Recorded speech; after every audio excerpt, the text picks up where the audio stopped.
आपला जो आजचा विषय आहे धम्मपालन गाथा. खरं तर मी पहिल्यांदाच हा विषय घेत आहे. परंतु धम्मपालन गाथा चा जर विचार केला तर मला आठवते की ज्यावेळी मी संघामध्ये आले होते. सुरुवातीलाच अगदी 8वी-9वी पासून आम्ही वर्गाला जायचो आणि वर्गाला जेव्हा जायचो तर त्यावेळी सगळ्या गाथा व्हायच्या. परंतु त्या सगळ्या गाथेंमधली आवडती गाथा म्हणजे धम्मपालन गाथा व्हायची. कारण ना ती फार लवकर पाठ व्हायची. म्हणजे त्रिरत्न वंदना असो, बुद्धपूजा असो, ह्या गाथा पटकन पाठ नाही व्हायच्या. परंतु धम्मपालन गाथा जी आहे ती पटकन पाठ व्हायची आणि विशेष म्हणजे त्या वयामध्ये आपण खूप वेळ बसून पण नाही राहू शकत नाही का. आता धम्मपालन गाथा झाली, की आता आपला कार्यक्रम संपला. हा एक भाव मनामध्ये राहायचा आणि त्याच्यामुळे पण धम्मपालन गाथा आवडायची आणि आताही बरेचदा कार्यक्रमांमध्ये असं असतं, की धम्मपालन गाथा सुरू झाली, की आपले जे लोकं आहेत ते हळू ऑनलाईन लेफ्ट व्हायला सुरुवात होत असतात. तर हा पण एक भाग आहे. परंतु मी ह्या ह्या काही काळामध्ये धम्मपालन गाथेचा जेव्हा खऱ्या अर्थाने अभ्यास करत होते, तर मला खऱ्या अर्थाने धम्मपालन गाथेचं जे गांभीर्य आहे ते कळालेलं आहे.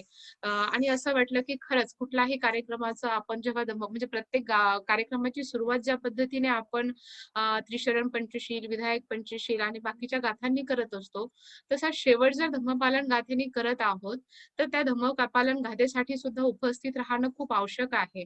कारण त्याचा अर्थ जो आहे तो खूप महत्त्वपूर्ण आहे आणि खूप सुंदर असा अर्थ आहे. तर ह्या गाथेचा सुरुवात करताना थोडीशी प्रस्तावना देते. तर ही जी गाथा आहे ही परंपरागत आलेली नाही आहे. जसं की काही गाथा आहेत, काही सुत्त आलेल्या आहेत. परंतु धम्मपालन गाथा जी आहे ती परंपरागत नाही आलेली आहे. तर धम्मपालन गाथेची जी निर्मिती आहे, ती डॉक्टर बाबासाहेब आंबेडकरांनी केलेली आहे. आपल्याला माहिती आहे बाबासाहेब ज्यावेळी म्हणजे एक प्रकारे आपल्याला माहिती आहे, की ते आता जरी त्यांनी बौद्ध धर्माच्या धर्म जो आहे तो 1956 ला स्वीकारलेला असला, तरी सुद्धा खूप अगोदरपासून त्यांचं जे वाटचाल होती, ती बौद्ध धर्माकडे होती. बौद्ध धर्माच्या मार्गावर होती. बुद्ध धर्माचा ते अभ्यास करत होते. वेगवेगळ्या सुत्तांचा ते अभ्यास करत होते, पालीचा ते अभ्यास करत होते आणि त्याच्यामधूनच बाबासाहेबांनी धम्मपालन गाथेची निर्मिती केलेली आपल्याला बघायला मिळते. तर बाबासाहेबांनी ही जी धम्मपालन गाथा घेतलेली आहे, तर ही 2 गोष्टींमधनं घेतलेली आहे. पहिल्या ज्या 3 गाथा आहेत धम्मपालन गाथेमधल्या म्हणजे आपण जे म्हणतो, की सब पापस्य अकरणं पहिली गाथा आहे, दुसरी गाथा आहे आणि तिसरी गाथा आहे. तर ह्या तिन्ही ज्या गाथा आहेत, तर ह्या तिन्ही गाथा ज्या आहेत त्या धम्मपदामधून बाबासाहेबांनी घेतलेल्या आहेत. ह्या तिन्ही गाथा धम्मपदामधून घेतलेल्या आहेत आणि त्याच्यानंतरचं जे तिसऱ्या म्हणजे 3 ज्या ओळी आहेत नथी मे शरणंगय्यं बुद्धो मे शरणं वरं नथी मे शरणंगय्यं धम्मो मे शरणं वरं नथी मे शरणंगय्यं संघो मे शरणं वरं. ते ह्या ज्या गाथा आहेत तर ह्या 3 गाथा ह्या 3 ज्या ओळी आहेत त्या बाबासाहेबांनी त्रिरत्न वंदनेमधून घेतलेल्या आपल्याला बघायला मिळतात. बुद्ध वंदनेमधून शेवटची गाथा घेतलेली आहे, धम्मवंदनेमधली शेवटची गाथा घेतलेली आहे, संघ वंदनेमधली सुद्धा शेवटची गाथा त्यांनी घेतलेली आहे. बाबासाहेबांनी धम्मपदाचा खूप अभ्यास केलेला आहे. नुसतंच बाबासाहेबांनी पाली धम्मपदाचा अभ्यास नाही केला, तर चिनी धम्मपदाचा सुद्धा बाबासाहेबांनी अभ्यास केलेला आपल्याला पाहायला मिळतो. बरेचदा ही जी गाथा आहे, ही गाथा शेवटी म्हटल्या जाते. म्हणजे आपण बघतो, की आपल्या कार्यक्रमांची सुरुवात जी आहे ती त्रिशरण पंचशीलानी होते. कार्यक्रम होतो सगळा कुठलाही कार्यक्रम करायचा असेल आपला, तर सुरुवात होते आणि कार्यक्रमाचा जो शेवट करायचा असतो तो धम्मपालन गाथेने होतो. खरं तर हा शेवट का होतो हे आपल्याला माहिती नाही आहे. म्हणजे मलाही माहिती नव्हतं. पण मला असं वाटतं, की ही जेव्हा आपण शेवट करतो आहोत, तर एक प्रकारे हा जो आपण अभ्यास करतो त्याच्यामधून लक्षात येईल, की सर्व जो बुद्ध आपण प्रवचन ऐकतो, ज्या गाथा पठण करतो त्याचा अर्थ आहे. तर एक प्रकारे सगळा सार जो आहे तो धम्मपालन गाथेमध्ये आलेला बघायला मिळतो आणि शेवटी आपण कोणत्याही प्रवचनाचा शेवट आहे, कोणत्याही शिबिराचा शेवट आपण काय करत असतो सगळा त्याच्यामधला सार सांगण्याचा प्रयत्न करत असतो नाही का, की हे असं-असं आहे, ह्या प्रवचनांमधून असं-असं झालेलं आहे, ह्या शिबिरामध्ये आपण ह्या-ह्या गोष्टी केलेल्या आहेत. तर धम्मपालन गाथेमध्ये सुद्धा आपण जे प्रवचन ऐकलेले असतात, जे शिबिर ऐकलेले करत असतो, तर त्याचा एक प्रकारे सार त्याच्यामध्ये येतो आणि म्हणून कदाचित ही गाथा आपण शेवटी म्हणत असू. हे मला वाटत आहे. म्हणजे मी जो विचार करत होती त्या अर्थाने मला ते वाटत होतं. बाबासाहेबांनी 1955 ला बाबासाहेब श्रीलंकेमध्ये गेले होते आणि तिथे त्यांनी अ, गाथा पठण कसं करतात आपल्याला माहिती आहे, की बाबासाहेबांनी खूप विचार करून हा बौद्ध धर्म आपल्याला दिलेला आहे आणि भारतामध्ये बौद्ध धर्माचं खूप काही असं साहित्य पण उपलब्ध नव्हतं किंवा कशाप्रकारे विधी संस्कार करतात, कशाप्रकारे काही गोष्टी केल्या जातात हे माहिती नव्हतं. म्हणून बाबासाहेब श्रीलंकेला गेले होते आणि तिथे विधी कशा करतात हे बाबासाहेबांनी बघितलं होतं. गाथापठण कशा पद्धतीने केल्या जातं हे बाबासाहेबांनी तिथे बघितलं आणि तिथून आल्यानंतर बाबासाहेबांनी एक पुस्तिका काढली होती ज्याच्यामध्ये सगळ्या गाथाचं रेकॉर्डिंग त्यांनी केलेलं होतं. पुस्तक काढलं ज्याच्यामध्ये त्या गाथा लिहिल्या आणि श्रीकृष्ण रावकडून ते जे आहे ते रेकॉर्डिंग करून घेतलं होतं त्या गाथा आणि त्या गाथा सुंदर मधुर अशा आवाजामध्ये त्यांनी रेकॉर्डिंग केल्या होत्या आणि ते ऐकत राहायचे.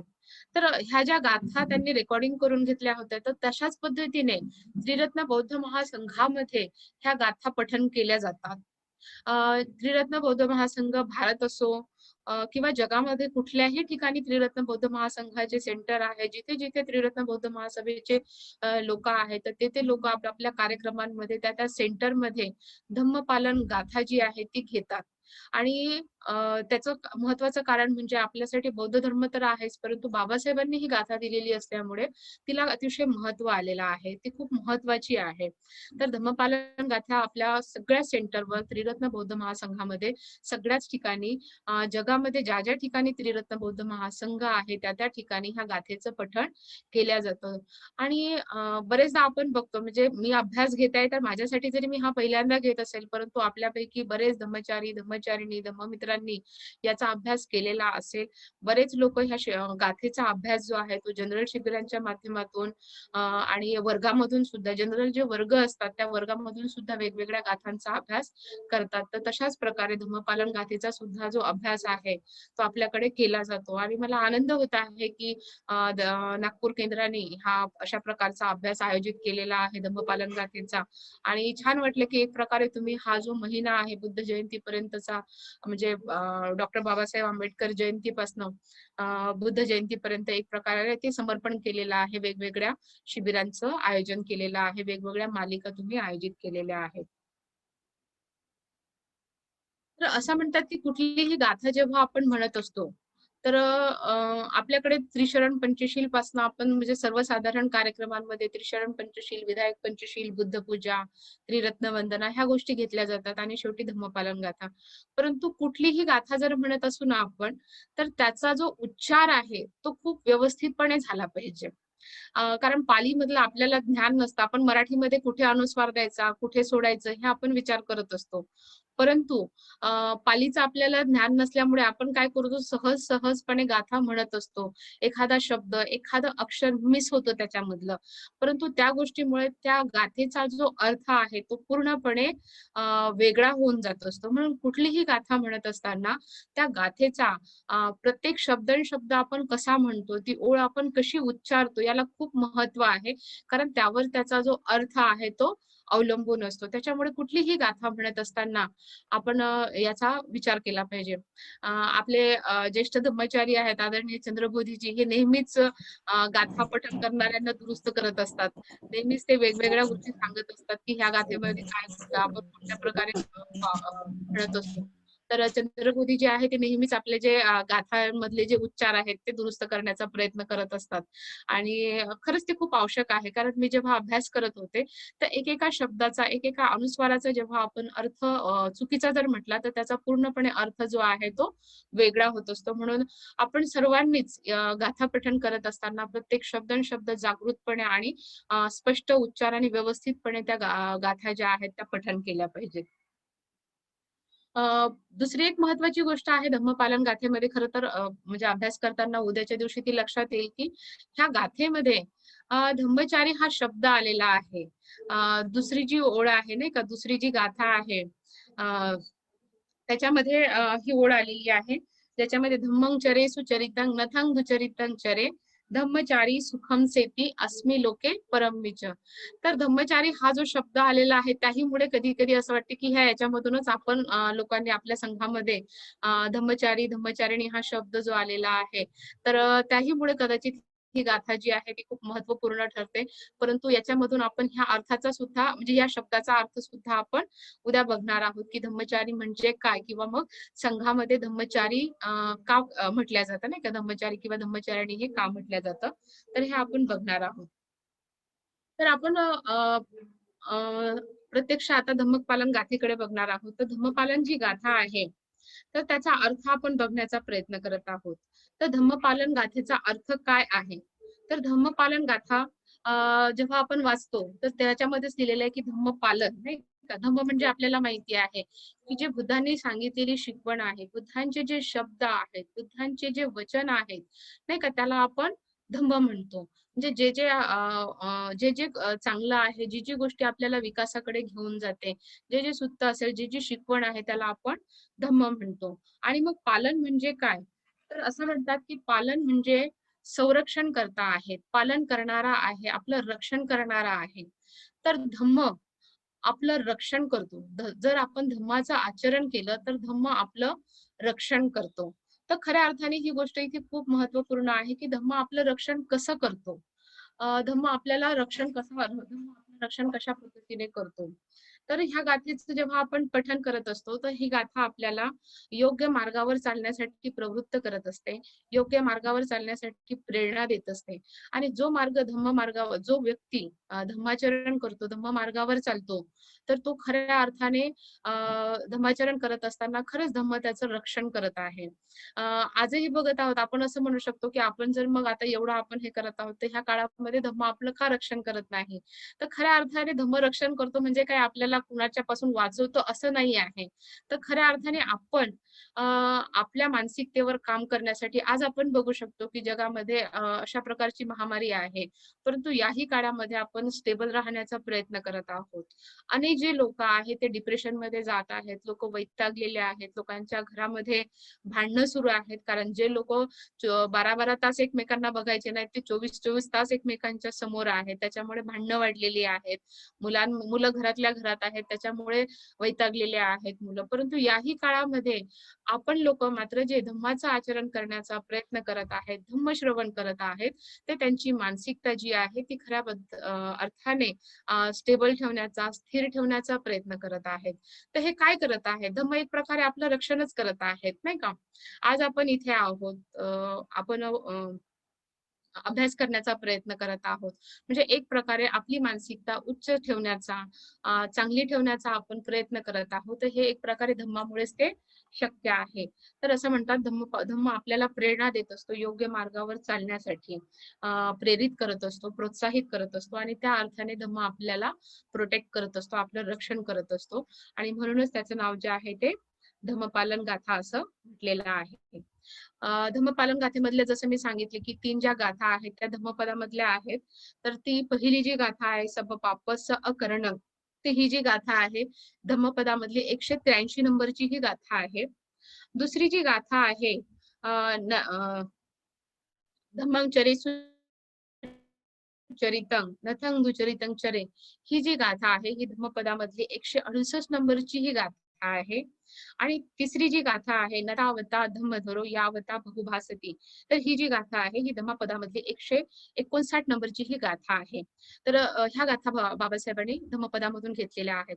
धम्मपद आपल्याला माहिती आहे, की बुद्ध शिकवणींमधलं बुद्ध जे साहित्य आहे त्याच्यामधलं खूप महत्त्वाचं असं ते धम्मपद आहे नाही का. तर धम्मपदामध्ये अनेक अशा शिकवणी आहेत, अनेक अशा गाथा आहेत आणि ही जी शिकवण आहे ही त्या धम्मपदामधून बाबासाहेबांनी ही उचललेली आहे.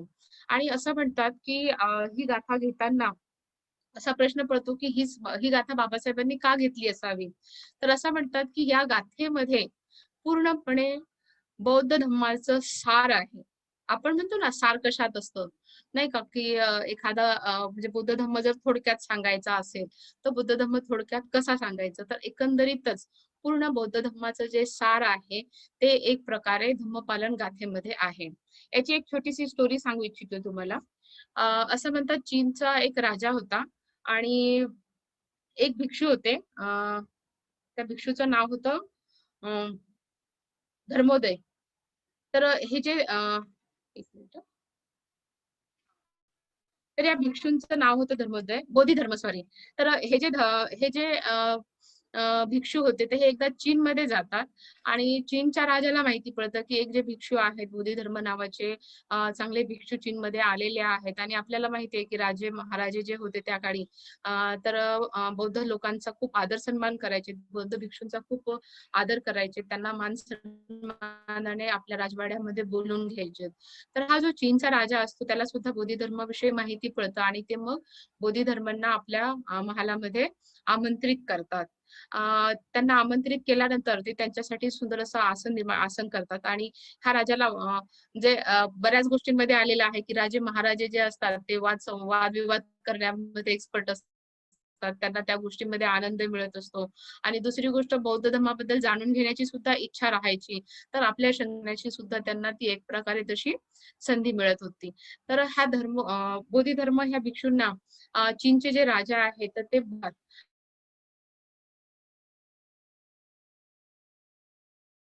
त्यांच्या मोठ्या सिंहासनावर बसलेले असतात आणि बोधी धर्मासाठी सुद्धा ते मोठे पंडित असल्यामुळे त्यांच्यासाठी सुद्धा खूप मोठं असं आसन ते लावतात आणि त्याच्यावर बोधी धर्मांना विराजमान व्हायला सांगतात.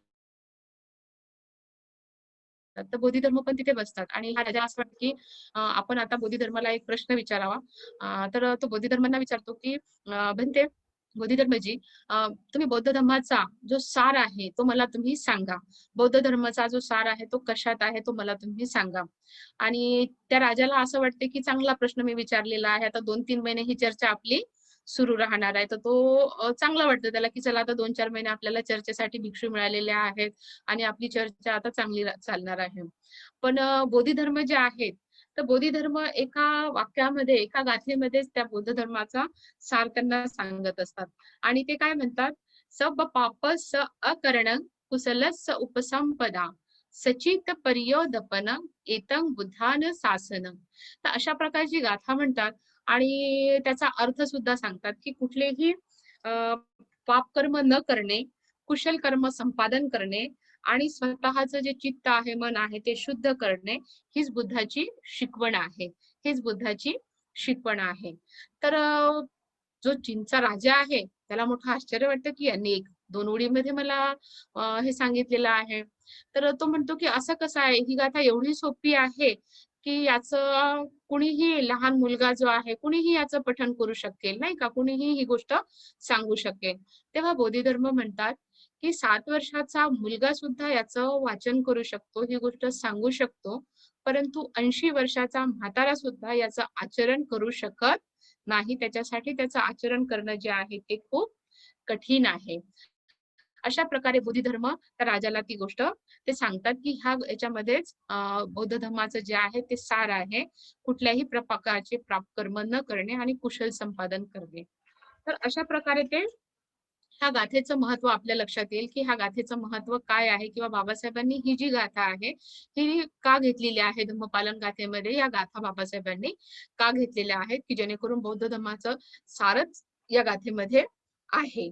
तर आता आपण प्रत्यक्ष गाथेला सुरुवात करणार आहोत. ही थोडीशी प्रस्तावना झाली आणि आता आपण प्रत्यक्ष गाथेला सुरुवात करणार आहोत. तर आजची जी गाथा आहे, आपण आज एक गाथा बघणार आहोत.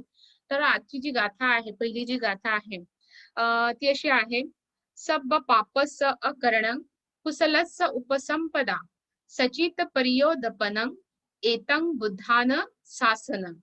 अर्थातच त्याचा मराठीमध्ये अर्थ जो आहे, त्याकडे हिंदी पुस्तक आहे. मराठीमध्ये त्याचा अर्थ होतो,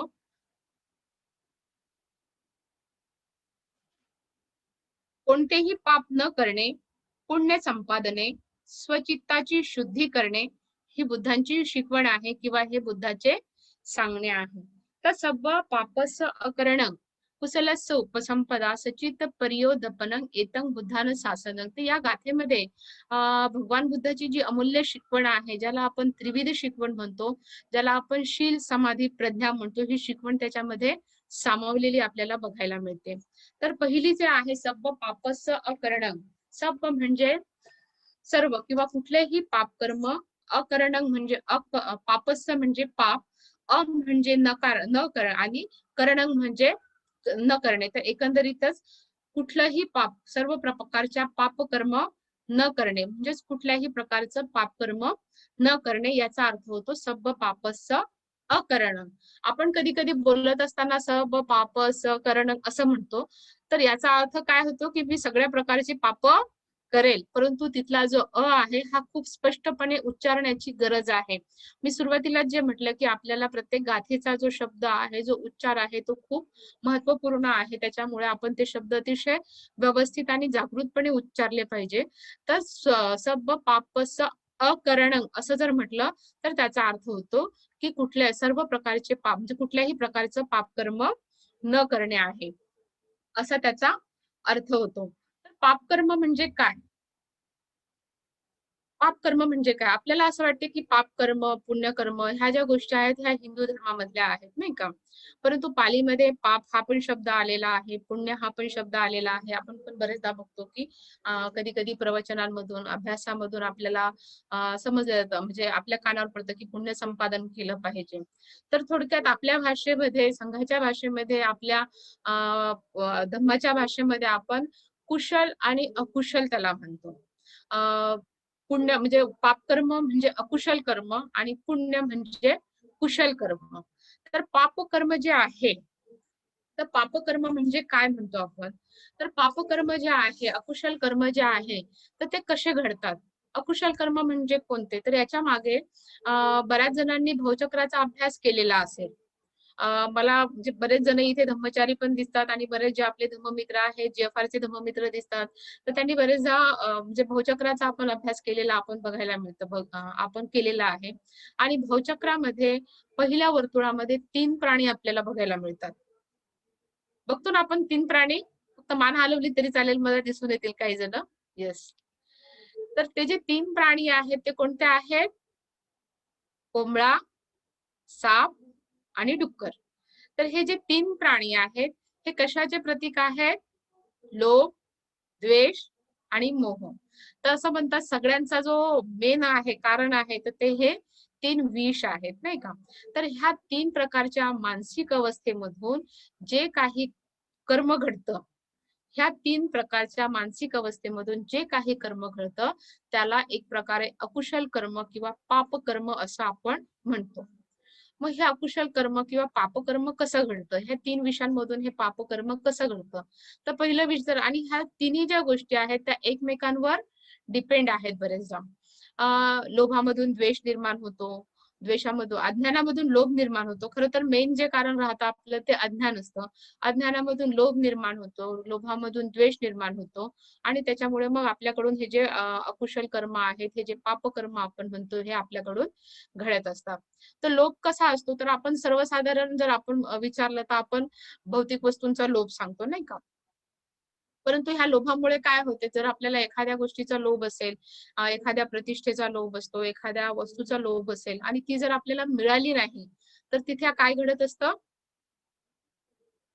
हिंसा घडत असते. आपण लहान मुलांचं जर उदाहरण बघितलं, तर एखाद्या 2 मुली असतील किंवा 2 मुलं असतील आणि एखाद्या मुलीकडे जर एखादी विशिष्ट प्रकारची खेळणी असेल आणि तिच्या दुसरीकडे जर नसेल, तर तिला काय वाटतं, ती खेळणी माझ्याकडे पण असली पाहिजे. तिच्याकडे कितीही जरी खेळणी असतील, तरी तिला असं वाटतं, की ती खेळणी माझ्याकडे असली पाहिजे.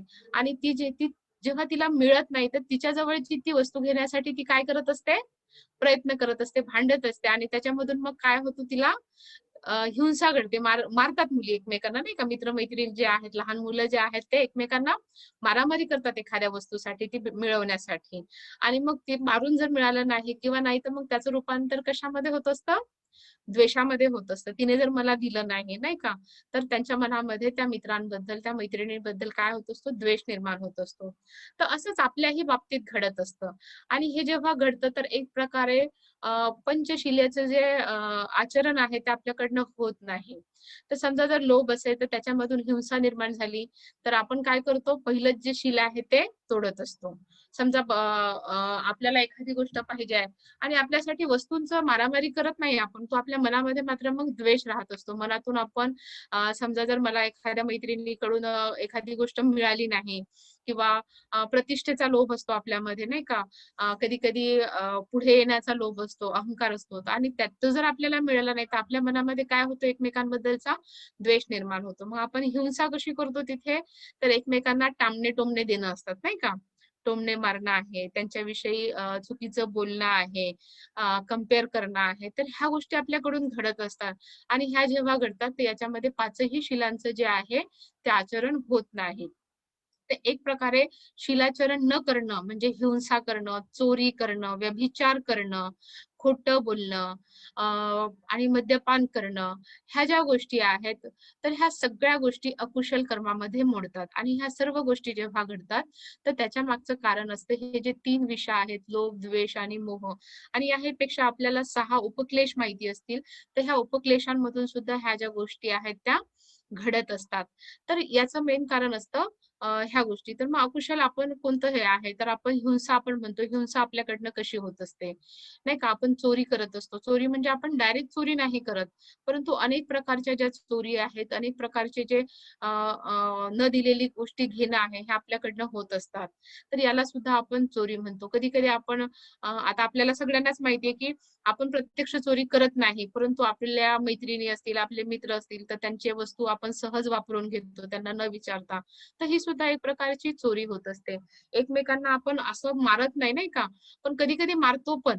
म्हणजे कधी-कधी मारतो म्हणजे कसं मारतो आपण मस्करीमध्ये जातो कधी-कधी जोरात धपाटा देणं आहे, मी आली म्हणून सांगणं आहे किंवा नवीन कपडे घातले असतील तर 10 बुक्क्या मारणं, 9 बुक्क्या मारणं आहे किंवा चिमटे काढणं आहे. तर ह्या गोष्टी पण काय होतात एक प्रकारे हिंसा होत असतात. हीच हिंसा नाही आहे शारीरिक, तर मानसिक सुद्धा आपण एक प्रकारे हिंसा करत असतो. एखाद्या व्यक्तीला जेव्हा टोचून बोलतो आपण नाही का? आपण म्हणतो, "नाही गं, मला काही तसं नाही." पण तो आपला टोमणा आपल्याला माहिती असतो, की आपण कोणत्या ह्याने बोलत आहोत. तर ह्या अशा प्रकारचं बोलणं सुद्धा आहे ते पापकर्म आहे. आपल्याला वाटतं त्याला काय होतं, मस्करीमध्ये मी बोलली किंवा सहज बोललेली आहे. परंतु ते सहज आलेलं नसतं. आपण सूक्ष्मपणे जर त्याचा विचार केला, तर त्याच्यामागे आपल्याला मानसिकता लक्षात येऊ शकते. बरेचदा होतं असं म्हणजे तुमच्याच बाबतीत नाही तर माझ्याही बाबतीत होत असतं. एखाद्याला जर आपल्याला बोलायचं असेल, तर आपण वेगळ्या पद्धतीने बोलत असतो. तिरसटपणे आपण बोलत असतो. कारण आपण प्रत्यक्ष मारू शकत नाही आणि प्रत्यक्ष डायरेक्ट बोलू पण शकत नाही. मग आपण म्हणतो, "हां, बरोबर लागला ना टोला माझा." तर अशा प्रकारचं जे वक्तव्य असतं आपलं, अशा प्रकारचं जे संभाषण असतं, अशा प्रकारची जी कृती असते, तर ती एक प्रकारे अकुशल कर्म असते. पापकर्म असते. तर इथे भगवान बुद्ध म्हणतात, की बाबा म्हणजे धम्मपदामधले ह्या ज्या गाथेमध्ये आहे, तर अशा प्रकारचं कुठलेही पापकर्म न करणं. मग त्याच्यामध्ये ह्या गोष्टी येतात. परत आपण एखाद्याला अ, हिंसक पद्धतीने बोलतो. ते सुद्धा पापकर्मामध्ये मोडत असतं. एखाद्याबद्दल आपण निंदा करत असतो. नाही का? म्हणजे माघारी बोलत असतो. तिच्याबद्दल माघारी बोलण्याच्या मागचं कारण काय असतं एखाद्या व्यक्तीबद्दलचं? काय असतं जेव्हा आपण एखाद्या व्यक्तीबद्दल माघारी बोलतो, तर इनडायरेक्टली त्याच्याबद्दलचा द्वेष किंवा आपली असुरक्षितता जी असते ती तिथे काम करत असते आणि त्या व्यक्तींबद्दल आपण बोलत असतो. तर हे सुद्धा काय आहे एक प्रकारचं अकुशल कर्म आहे, पापकर्म आहे. तर ह्या प्रत्येक गोष्टी जेव्हा आपण घडत असतात, आपल्याकडून घडत असतात, तर आपण विचार करू शकतो, की ह्या गोष्टी कोणत्या मानसिकतेमधून घडत आहेत. तर त्याच्यामागे अकुशल मानसिक अवस्था असते. आपण जेव्हा रागावतो, तर आपण एखाद्या गोष्टीचं समर्थन करत असतो. तर समर्थन करताना पण आपण बघू शकतो, की त्याच्यामागे आपली मानसिक अवस्था काय आहे. आपण आपलंच समर्थन करत असतो कधी-कधी. आपण खोटं बोलतो, तर आपण म्हणतो नाही चांगल्या गोष्टीसाठी खोटं बोललं तर काय हरकत आहे. परंतु चांगल्या गोष्टीसाठी खोटं बोललं तर हरकत नाही, परंतु खरंच ते गरजेचं आहे का? त्याच्यामागे काय मानसिकता आहे आपली, ते पण आपण बघू शकतो, बघितलं पाहिजे आपण. तर अशा अर्थाने आपण अकुशल कर्म जे आहे, पापकर्म जे आहे ते बघत असतो. तर आपल्याला माहिती आहे, की शिलाचरण जे आहे त्याच्यासाठी खूप मोठं मापदंड आपल्याला दिलेला आहे. तर अशा प्रकारचं म्हणजे हे 5 शील जरी आपण विचार केला, तरी आपण कुठल्याही प्रकारचं अकुशल कर्म किंवा पापकर्म जे आहे हे आपण थांबवू शकतो. चोरी करण्यामागे पण लोभ ही मानसिक अवस्था असते. अ, द्वेष म्हणजे द्वेषाची मानसिक अवस्था असते हिंसा करण्यामागे कोणती असते? एखाद्याला जर मारत असू, एखाद्याबद्दलची जर हिंसा असेल, तर त्याच्यामागे कुठलं कारण असते, कुठली मानसिकता असते? तर द्वेष ही मानसिकता असते आणि ह्या सगळ्यांचं जे मूळ आहे एक प्रकारे कारण त्या गोष्टी आपल्याला माहिती नसतात, कशामुळे घडतायत. तर त्याचं जे कारण असतं ते एक प्रकारे अविद्या किंवा अज्ञान आहे असं आपण म्हणू शकतो. तर हे पंचशील असं म्हणतात बुद्धांची कुठलीही जर शिकवण आपल्याला घ्यायची असेल आणि ती जर परिपूर्ण आपण आचरणात आणली तर आपण बुद्धत्वापर्यंत जाऊ शकतो. तुम्ही पंचशील जरी पूर्णपणे आचरणात आणले, सूक्ष्मपणे त्याचं आचरण केलं, अधिक सखोल त्याचं आचरण केलं, तरी सुद्धा आपण पुढे जाऊ शकतो. तर आपण हे सब्ब पापस्य अकरणं बघितलेलं आहे, की कुठल्याही प्रकारचे अकुशल कर्म न करणे आणि ह्या अकुशल कर्माच्या मागे कुठल्या मानसिक अवस्था आहेत त्या आपण बघण्याचा प्रयत्न केलेला आहे. लोभ, द्वेष आणि मोह या ज्या मानसिक अवस्था आहेत त्या त्याच्यामध्ये असतात. खोटं पण आपण बोलत असतो, तर ते खोटं बोलण्यामागे पण आपली भीती असते, आपली असुरक्षितता असते. आपल्याला आपली इमेज चांगली ठेवायची असते. आपल्या स्वबद्दलची आसक्ती असते. तो आसक्तीचा सुद्धा, आपल्या इमेजचा सुद्धा आपल्याला लोभ असतो. तर अशा प्रकारे ह्या मानसिकता तिथे काम करतात आणि त्याच्यामधून आपलं अकुशल कर्म घडत असतं. तर हे आपण अकुशल कर्म बघितलेलं आहे, की सब्ब पापस्य अकरणं. आता पुढची जी ओळ आहे ती आहे सब्ब पापस्य अकरणं कुशलस्य उपसंपदा. कुशलस्य उपसंपदा म्हणजे काय? तर मग कुशल गोष्टीचा संपादन करणे. कुशल गोष्टी संपादन करणे. संपादन करणे म्हणजे काय? तर कुशल गोष्टी आपण वाढवणे आहे आपल्यामध्ये. एक प्रकारे कुशल गोष्टींचा आपल्यामध्ये वाढ करणे आहे. ते याला आपण कुशलस्य उपसंपदा म्हणू शकतो. मग कुशल गोष्टी कोणत्या आहेत? तर आता ज्या आपण बघितलेल्या आहेत नाही का? जे आपण बघितलं की ह्या 3 मानसिक अवस्थेमधून जे अकुशल कर्म, पापकर्म आपल्याकडून घडतात, तर त्याच्या विरोधामध्ये कोणत्या चांगल्या मानसिक अवस्था आहे? मैत्री, करुणा, मुदिता ह्या ज्या चांगल्या भावना आहेत, दानाची भावना आहे, मैत्रीची भावना आहे, ह्या आपल्या चांगल्या मानसिक अवस्था आहेत आणि ह्या मानसिक अवस्थेमधून आपण चांगले कर्म घडत असतात. आपण बघत आहोत सध्याच्या कोरोनाच्या काळामध्ये आपण खूप लोकांना खूप चांगल्या प्रकारे मदत करत आहोत. आपल्याला एखाद्यापासून काहीच मिळत नाही, परंतु तरीही आपण फोनवर त्यांची चौकशी करत आहोत. हे काय झालेलं आहे? एक प्रकारे चांगलं कर्म आहे. त्याच्या मागे मैत्री आहे. आपल्याला वाटतं, की नाही माझी मैत्रीण, माझा मित्र जो आहे तो दुःखात आहे. मी तिथे प्रत्यक्ष जाऊन मदत नाही करू शकत आहे, परंतु अप्रत्यक्षपणे फोनवर बोलून सुद्धा मी त्याला काय करू शकतो? धीर देऊ शकत आहे. त्याला मी मदत करू शकत आहे. हे कुशल कर्म आहे. हे कुठल्या मानसिकतेमधून झालेलं आहे? मैत्रीच्या मानसिकतेमधून झालेलं आहे. करुणेच्या मानसिकतेमधून झालेलं आहे. आपण खूप लोकं दान पाठवत आहोत. खूप लोकं जे आहेत आपल्या मित्र-मैत्रिणींसाठी ज्यांची परिस्थिती चांगल्यापैकी आहे, बऱ्यापैकी आहे, तर ते आपल्या घासातला जो घास आहे, ज्या लोकांपर्यंत लॉकडाऊनमुळे बऱ्याच लोकांची कामं गेलेली आहेत. बऱ्याच लोकांना अन्न मिळत नव्हतं. मागच्या लॉकडाऊनमध्ये आपण बघितलं, की आपल्याला खूप लोकांना मदत केलेली आहे आणि आजही आपण खूप लोकांपर्यंत पोहोचण्याचा प्रयत्न करत आहोत. प्रत्यक्ष, अप्रत्यक्षपणे आपण इतरांना मदत करण्याचा प्रयत्न करत आहोत.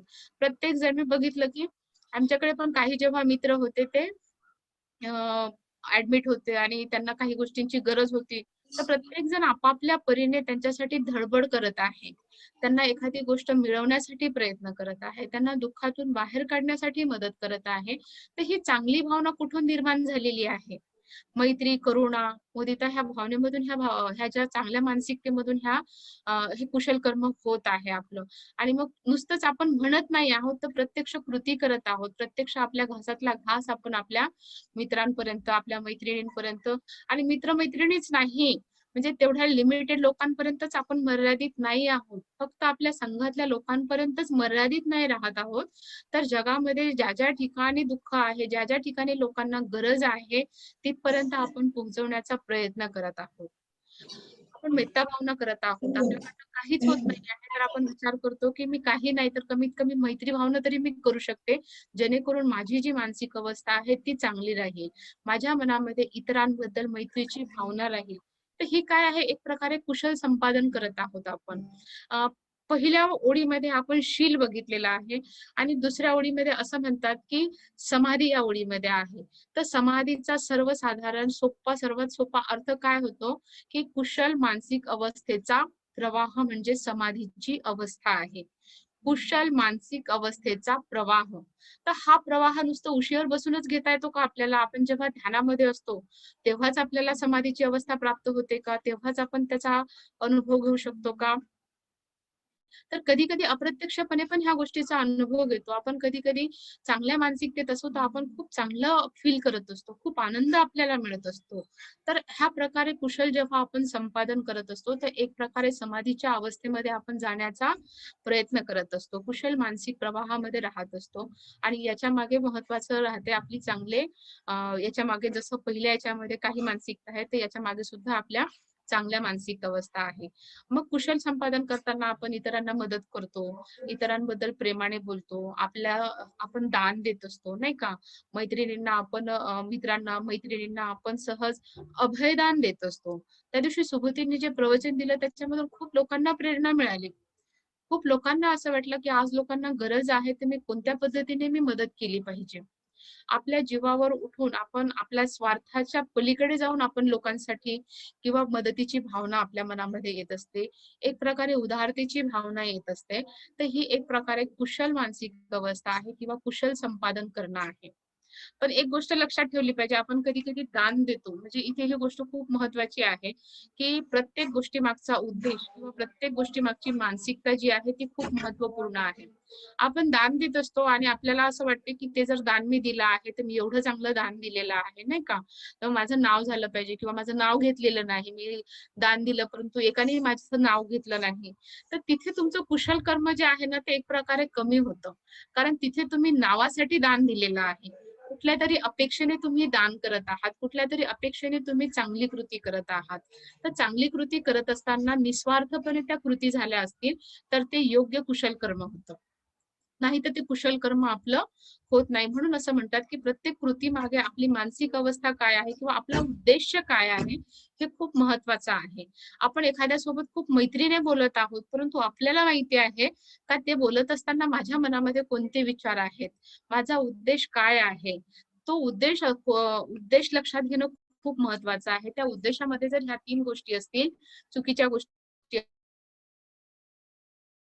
असतील, तर ते चांगलं कर्म सुद्धा जरी आपण म्हणत असू, मी मैत्री करते, मी दान करते, तर ती गोष्ट मैत्री होत नाही आणि ती दान सुद्धा होत नाही. तर ती एक प्रकारे स्वार्थी वृत्ती होऊ शकते, एक प्रकारे अपेक्षा होऊ शकते. बरेचदा आपल्याला वाटतं, मी एवढं दान करते, पण मला ब्रह्मचारिणी करत नाही. मी एवढं संघामध्ये एवढ्या वर्षांपासून आहे, पण मला अजून पुढे जाता येत नाही. माझं कुणी नाव घेत नाही. परंतु तुम्ही कर्म करत राहा.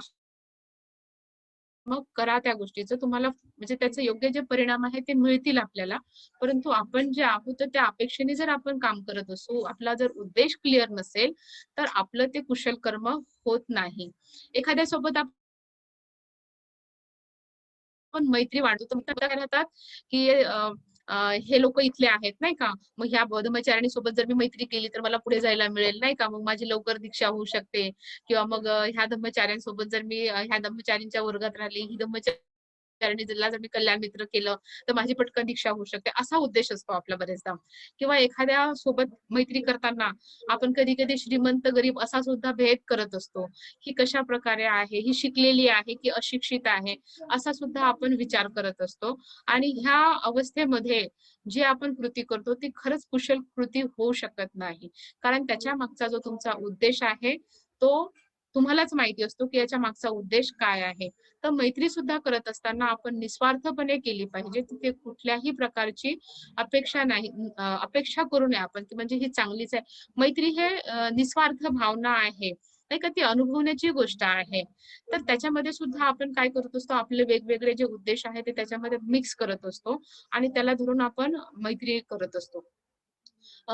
मित्रांसोबत आहे, सहाय्यकांसोबत आहे, कुणाही सोबत तुम्ही मैत्री करत असताना खूप मैत्रीवान आहे म्हणतो आपण, खूप सेवाभावी वृत्ती आहे म्हणतो आपण, परंतु ती सेवाभावी वृत्ती जर असेल, तर ती विशिष्ट लोकांपर्यंतच का मर्यादित राहते? सेवाभावी वृत्ती जर एखाद्या व्यक्तीमध्ये असेल, तर ती सेवाभावी वृत्ती ती व्यक्ती काय करेल, ज्याला गरज आहे तिथे सेवा देण्याचा प्रयत्न करत असते. परंतु आपल्यापैकी काही लोकांची सेवावृत्ती किंवा आपल्यामधली सेवाभावी वृत्ती कुठपर्यंत कामात पडते, जिथे आपला स्वार्थ असतो, तिथे आपली सेवाभावी वृत्ती जात असते. तर याला सुद्धा आपण विचार करू शकतो, की माझ्या प्रत्येक कृतीमागे माझं जे मन आहे, माझा जो उद्देश आहे तो काय आहे? मैत्री जर असेल तर माझी सर्वांप्रती असली पाहिजे. मी जर दान करत आहे तर माझ्या नावासाठी आहे का? मला चांगलं म्हटलं पाहिजे म्हणून मी करत आहे का? आपण कधी-कधी डुप्लिकेट वागत असतो बरेचदा. जेव्हा आपण विहारामध्ये येतो तेव्हा आपलं कदाचित ते उद्या येईल वेगळं वागणं असतं. घरी आपलं वेगळं वेगळं वागणं असतं. शिबिरांमध्ये वेगळं वागणं असतं. काही लोकांच्या समोर आपलं वागणं वेगळं असतं.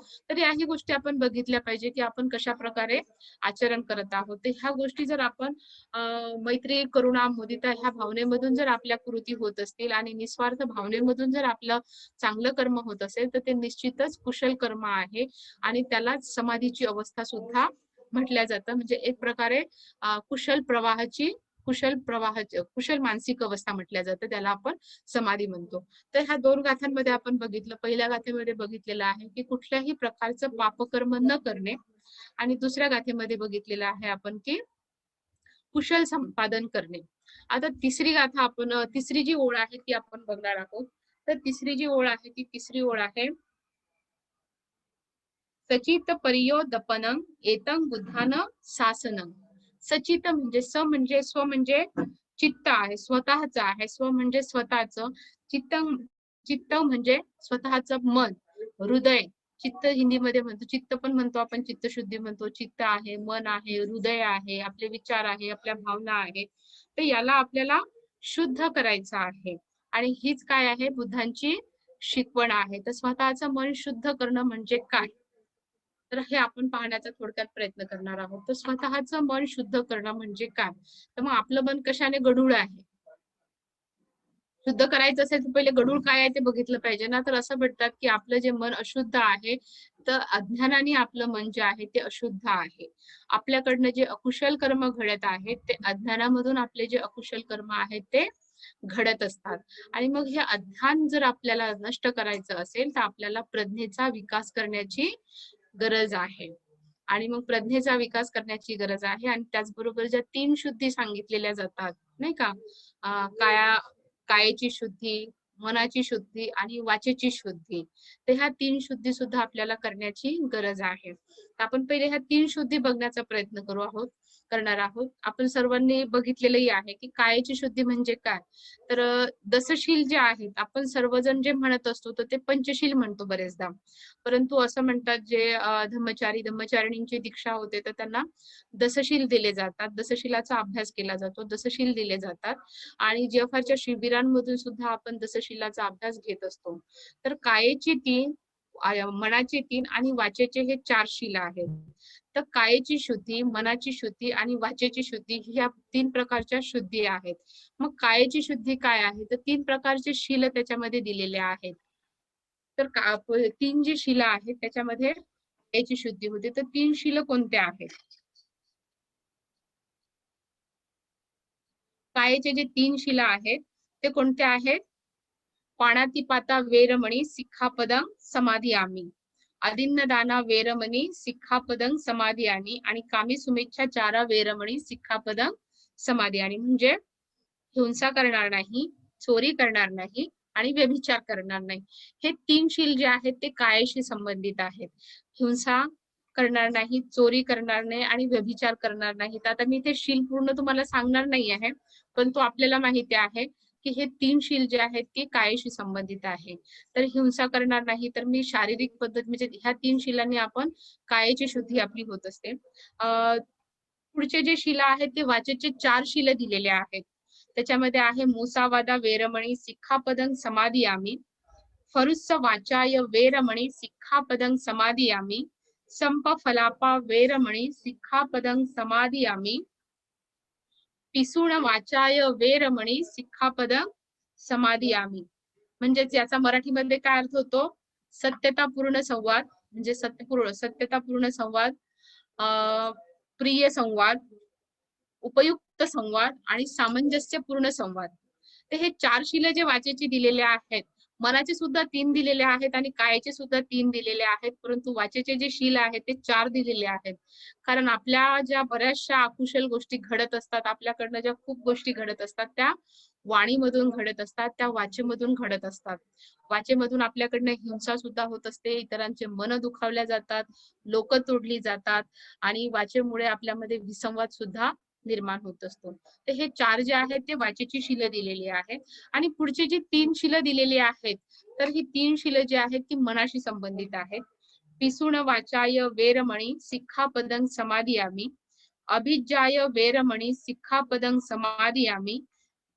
सॉरी, पिसून नाही. अभिज्जाय वेरमणी सिक्खापदं समादियामि.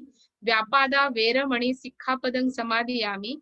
मिच्छादिठ्ठिया वेरमणी सिक्खापदं समादियामि. म्हणजे लोभ लोभाचा त्याग करून करणार, म्हणजे लोभाचा त्याग करून प्रशांति के लिए लोभ का त्याग कर मैं अपने मन को शुद्ध करती हूँ। द्वेष को करुणा में बदल कर मैं अपने मन को शुद्ध करती हूँ और अज्ञान को प्रज्ञा में परिवर्तित कर मैं अपने मन को शुद्ध करती हूँ. तर ह्या दशशिलामध्ये ह्या 3 प्रकारच्या आपल्याला शुद्धी सांगितलेल्या आहेत. ह्या दशशिलाचं जर आपण आचरण केलं, काटेकोरपणे आचरण करण्याचा प्रयत्न केला, तर निश्चितच आपली काया, वाचा आणि मनाची शुद्धी होऊ शकते.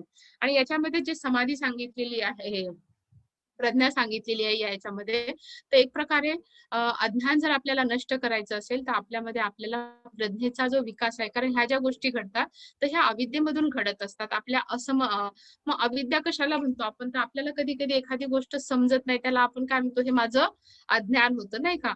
एखाद्या वेळी मी एखाद्या व्यक्तीला अशा प्रकारे बोलली असेल तर ते काय होतं माझं, आणि आज ते मला समजतं, अगं त्यावेळी माझं ते अज्ञान होतं, मी तुला तशी बोलली, नाही का. बुद्धांबद्दल मला असं वाटत होतं, त्यावेळी ते माझं काय होतं, अज्ञान होतं. म्हणजे जे आपल्याला समजत नाही त्याला आपण काय म्हणतो, एक प्रकारे अज्ञान म्हणत आहोत, म्हणजे सत्यापासून दूर आहोत आपण. बुद्धांनी पण आपण बघितलेलं आहे की आज काय आहे, चैत्र पौर्णिमा आहे, नाही का. आजच्या दिवशी सुजाताने भगवान बुद्धांना खीरदान केलेली होती आणि आजपासून बरोबर 4 ते 5 आठवड्यानंतर वैशाख पौर्णिमा येते, पुढची जी पौर्णिमा आहे त्यामध्ये भगवान बुद्धांना आपण काय म्हणतो, प्रज्ञा प्राप्त झाली होती. त्यांना काय झाले होते, ते सम्यक संबुद्ध झाले होते. सिद्धार्थ गौतम जे आहे ते सम्यक बुद्ध झाले होते, त्यांना ज्ञान प्राप्ती झाली होती. ज्ञान प्राप्ती होणं म्हणजे काय, एक प्रकारे अज्ञान काय आहे हे त्यांना कळालं होतं, त्यांना प्रज्ञा माहिती झाली होती, त्यांना सत्य समजलेलं होतं. परंतु अज्ञान म्हणजे काय, तर सत्य आपल्याला न समजणे आहे, याला आपण प्रज्ञा म्हणजे अज्ञान म्हणतो. तर प्रज्ञा विकसित करताना प्रज्ञेचे आपण 3 प्रकार बघितलेले आहेत. जर आपल्यामध्ये प्रज्ञा विकसित करायची असेल तर 3 प्रकारे म्हणजे अज्ञान जर दूर करायचं असेल तर आपल्याला आपलं अज्ञानाच्या वर मात करायची असेल तर प्रज्ञा विकसित करून आपण जे आहे ते आपण आपलं अज्ञान जे आहे ते दूर करू शकतो. तर सर्वसाधारण 3 प्रकारच्या प्रज्ञा आपण बघितलेल्या आहेत. श्रुतमय प्रज्ञा, भावनामय प्रज्ञा आणि चिंतनमय प्रज्ञा. तर श्रुतमय प्रज्ञा जी म्हणतो, तर बरेचदा आपण आपल्याला ज्या गोष्टी माहिती नाहीत त्या गोष्टी आपण काय करत असतो, ऐकत असतो. तर श्रुतमय प्रज्ञा म्हणजे काय, श्रवण करणे आहे. तर बुद्धांच्या काळामध्ये लिखित स्वरूपात काही नव्हतं. बुद्धांच्या काळामध्ये जे जे बोलल्या जायचं, नाही का, ते ते एक प्रकारे श्रुतमय होतं. म्हणजे लोक ऐकायचे आणि त्याच्यामधून लोकांना काय व्हायचं, श्रुतमय प्रज्ञा ज्या आहेत ते विकसित करत होते. म्हणजे ऐकणे, श्रुतमय प्रज्ञा म्हणजे ऐकून जे आपलं अज्ञान आहे ते दूर करणं आहे. पण तू कधी कधी आपण ऐकूनच नाही तर पुस्तकं सुद्धा आपल्यासाठी काय करू शकतात, श्रुतमय प्रज्ञा ठरू शकतात, नाही का. म्हणजे जे आपल्याला समजलं नसतंय तर पुस्तकांच्या माध्यमातून सुद्धा आपण त्या गोष्टी समजून घेण्याचा प्रयत्न करत असतो. मला बरेचदा असं होतं की कधी-कधी मधल्या काळामध्ये व्हायचं की ज्यावेळी आपली मानसिकता चांगली नसेल, ज्यावेळी असं वाटतं की हा प्रश्न म्हणजे कसं वागलं पाहिजे, नाही का, की आपलं मन कसं आहे, याच्यावर कसं काम केलं पाहिजे. तर जर एखादं पुस्तक काढलं आपण, विशेषतः भगवान बुद्ध आणि त्याचा धम्म जेव्हा आपण काढतो आणि त्याचं कुठलंही प्रकरण जर वाचलं तर असं वाटतं, अरे हे किती सोपं उत्तर दिलेलं आहे याच्यामध्ये, नाही का. म्हणजे आपल्याला समजण्यासारखे त्याच्यामध्ये काही गोष्टी आहेत ज्याच्यामधून आपण बाहेर पडू शकतो. तर श्रुतमय प्रज्ञा नुसतं ऐकूनच नाही, प्रवचनच ऐकून नाही, तर आपण पुस्तकाच्या माध्यमातून सुद्धा आपली एक प्रकारे श्रुतमय प्रज्ञा जी आहे ती विकसित करत असतो. तर श्रुतमय प्रज्ञा आहे जी ऐकायची असते आणि ऐकल्यानंतर त्याच्यावर आपण चिंतन करत असतो. नुसतं ऐकून देणं आणि सोडून देणं नाही आहे. तर असं म्हणतात की सोडून जर दिलं तर त्याचा काहीच उपयोग नाही. आपण कितीतरी धम्म प्रवचन ऐकतो, नाही का, कितीतरी अभ्यास करतो, कितीतरी शिबिरं करतो, परंतु तरीही आपण काही पुढे पूर्णत्वास जात नाही. तर का, तर आपली जी प्रज्ञा आहे ती तिथे कमी पडत असते. आपण त्याच्यावर चिंतन करत नाही. तर ज्यावेळी एखादी गोष्ट आपण ऐकतो, बुद्धांची एक गाथा जरी आपण ऐकली असेल तरी त्याच्यावर जर आपण चिंतन केलं असेल, तर ती आपल्या मनामध्ये आपण त्याचं चिंतन करतो आणि आपल्यावरती लागू करण्याचा आपण प्रयत्न करत असतो. आणि मग जेव्हा चिंतनमय प्रज्ञा आपली होते, तर त्याच्यानंतर आपण त्या पूर्ण आपल्या भावनेमध्ये, आपल्या मनामध्ये ते उतरवण्याचा प्रयत्न करत असतो. तर त्याला एक प्रकारे भावनामय प्रज्ञा म्हणतात. तर जसं आपल्याला माहिती आहे, की अ, पहिलं जर आपण बघितलं, की आपण मैत्रीपूर्वक वागलं पाहिजे, नाही का? तर हे आपण ऐकलेलं आहे बऱ्याच ठिकाणावरून, की मैत्री कशाप्रकारे असते. तर हे आपण ऐकल्यानंतर आपण काय करतो, त्याच्यावर चिंतन केलेलं आहे. खूप अभ्यासामधून आपल्याला स्पष्ट झालेलं आहे. परंतु आता आपल्याला ती सवय झालेली आहे, की मैत्री हा शब्द आल्याबरोबर मनामध्ये एक चांगल्या प्रकारची भावना निर्माण होते आणि त्याला आपण काय म्हणतो, एक प्रकारची ती सवय आपल्याला लागत असते. म्हणजे त्याच्यासाठी वेगळं आपल्याला बघण्याची गरज राहत नाही. तर त्याला आपण एक प्रकारे भावनामय प्रज्ञा म्हणतो, जी आपल्या याच्यामध्ये पूर्णपणे उतरलेली असते. आपल्या आचरणामध्ये पूर्णपणे उतरलेली असते. तर त्याला आपण चिंतनमय प्रज्ञा आपण म्हणत असतो. तर एक प्रकारे अ, अ, ही जी भावनामय प्रज्ञा जी आहे, ते एक प्रकारे समाधीसोबत जोडलेली आहे म्हणतात. कारण समाधीची जी अवस्था आहे, ती सतत कुशल प्रवाहाची अवस्था आहे आणि भावनामय प्रज्ञा जी आहे, तर ती आपण जेव्हा स्वतः अनुभव घेत असतो आणि आपल्यामध्ये पूर्णपणे ती अ, झिरपलेली असते. आपण जेव्हा एखादी गोष्ट ऐकतो, ते पूर्ण आपल्यामध्ये ती संचार होत असतो त्या गोष्टीचा. तर त्याला आपण चिंतन करतो आणि आपल्या आचरणामध्ये उतरवण्याचा प्रयत्न करत असतो. अ, एक म्हणजे बोधिसत्व आदर्शाचा मी अभ्यास घेत असताना तिथे प्रश्न आला होता. प्रश्नाला हे आलेलं होतं, पॅराग्राफ होतं, ज्याच्यामध्ये असं म्हणतात, की भगवान बुद्ध जे आहेत, तर भगवान बुद्धांच्या काळामध्ये भगवान बुद्ध एखादा धर्मोपदेश करायचे, नाही का?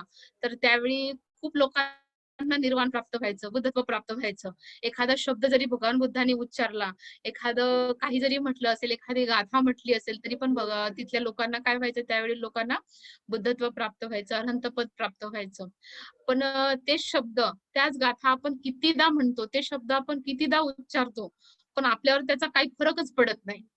किंवा आपण कितीदा लोकांना पण सांगतो, लोकांवर पण त्याचा फरक पडत नाही आणि आपल्यावर पण पडत नाही.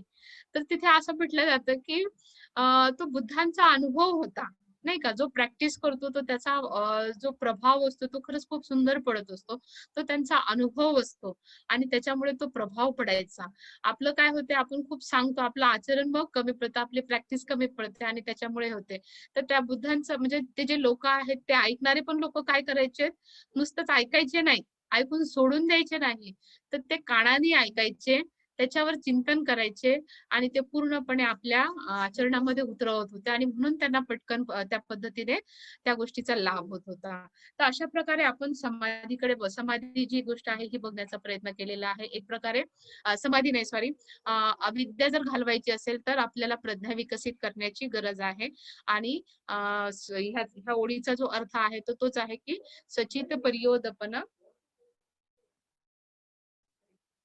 एतं बुद्धानं शासन म्हणजे स्वतःचं मन जे आहे ते शुद्ध करणं ही काय आहे बुद्धाची शिकवण आहे. तसं पापस अकरणं म्हणजे पापकर्म न करणं, कुशल संपादन करणं आणि स्वतःच्या मनाची शुद्धी करणं ही बुद्धांची शिकवण आहे. तर आपण बघू शकतो की याच्यामध्ये शील पण आलेला आहे, समाधी पण आलेली आहे आणि प्रज्ञा पण आलेली आहे. तर एक प्रकारे याच्यामध्ये बुद्ध धम्माचा जो सार आहे तो ह्या पहिल्याच गाथेमध्ये आलेला आहे. आणि म्हणून मला असं वाटतं, की ही गाथा शेवटी का घेतात? कारण एखादं जर प्रवचन दिलं, तर त्याचा सार म्हणून आपण बघत असतो.